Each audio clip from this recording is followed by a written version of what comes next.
Guys, ito may bago na naman kami ipapakitang condotel sa inyo. No? So, ito yung pinag-i-stayan dito sa Tagaytay. Kung gusto nyo makamura, ayaw nyo ng hotel kasi mahal. So, dito sa condotel ng SMBC Wind, makakamura kayo. Kasi, presyo dito nasa 2,500 to 3,000 lang. So, para din siyang hotel kasi ang ganda niya. So, guys, ito, naka-pin code na rin naman. Parang hotel din yung pin code niya. O, pasukin natin din. So, ayan siya. Pakita mo, no? So, ito yung mga, ano niya. Ang maganda dito, guys, no, meron na siyang mga lutuan. Meron na siyang rice cooker, initan, meron na siyang, ito yung kalan niya. So, may microwave na rin. Pwede kang magluto pala dito, guys. Yun ang maganda dito, no? Kung gusto mo makatipid, pwede kang mamili, magluluto ka dito. Yan. So, ito yung CR nila. Yung CR nila, common lang, maliit, kasi studio type lang to eh. Tapos ito, naka-glass na rin siya. So, puro salamin na rin siya, pakita mo. So, maganda rin siya, para din hotel. Tapos, pakita mo to. So, ito yung mga gamit niya, may mga gamit na rin, no? Pwede ka talagang magluto. Ayan.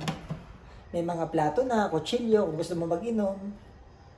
So, yan. So, tapos ito yung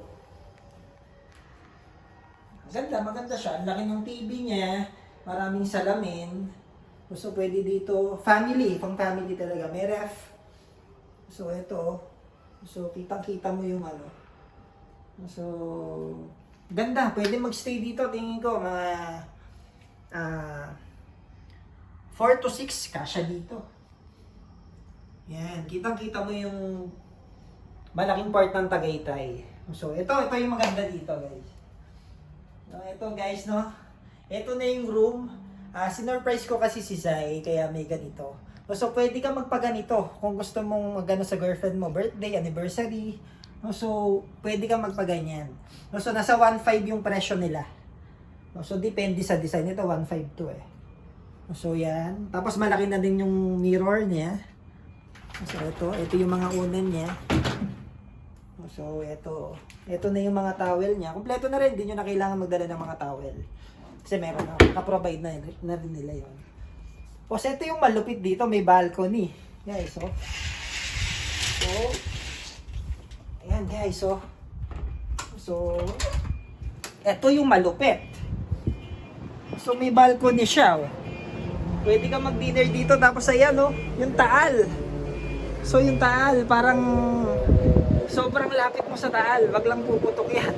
Kasi talagang patay kami dito, nasa 21st floor kami. So, nasa 21st floor pala kami. No? Guys, mas ma-appreciate nyo yun dito sa Wind SMTC kapag nasa higher floor kayo. Mas maganda, 21 pataas. Pinakamataas dito is 23. So, sa ngayon, nasa 21 kami. Pataas. Pwede kami pumunta doon sa rooftop daw.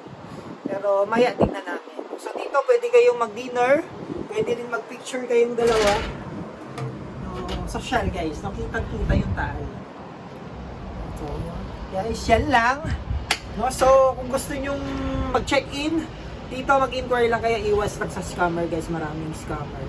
So, dapat i-legit check nyo yung agent nyo. So, dito nakuha lang namin na 2,500 hanggang 3,000. Mura na. So, ang check-in 2 PM, check-out 12 PM. So, yun lang guys. Thank you!